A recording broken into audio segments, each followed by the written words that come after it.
Good morning, fellow disciples. Pastor Mary here with a quick word.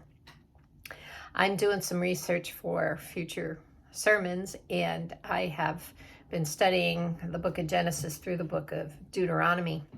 And I also do a daily devotional through Seedbed Text, and we're walking through the book of Exodus. And they're kind of dovetailing right now. And I was reading two little verses in Exodus chapter 16 this morning, verses 19 and 20. And it really brought to mind about our situation today. So let me just set the stage for you. Israelites are out in the wilderness. God has released them from Egypt. They are no longer slaves, and they're moving toward their new home that God has selected for them. And we just see them continually moaning and whining. First, they're moaning. They didn't have enough water.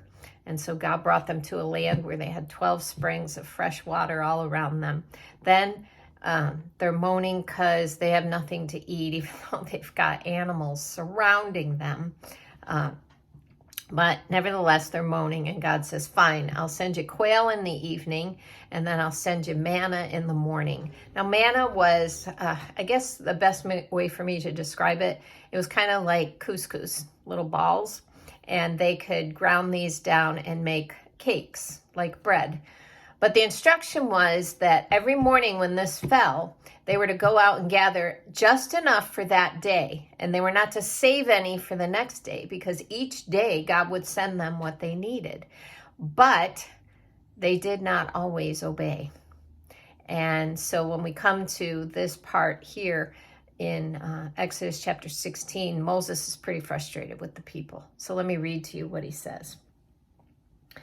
Verse 19 says, and Moses said to them, let no man leave any of it until morning. Now here's the really important part, verse 20. But they did not listen to Moses and left part of it until morning. And it bred worms, and it became foul. And Moses was angry with them. Here's where I think we make the correlation to today.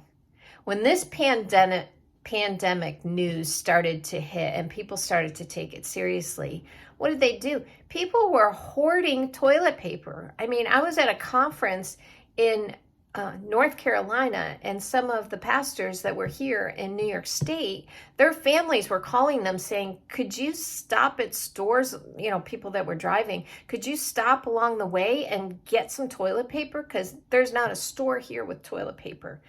And people were just hoarding it. I can't believe everyone took only what they needed. And see, what happens is we take it away from someone else that would need it. Maybe not tomorrow, but maybe like now. Those people needed it now, and we can't get it. Thermometers. You think of, I've seen pictures of stores with no bread whatsoever on the shelves, and canned foods are disappearing, and all these things. What if we only took what we needed?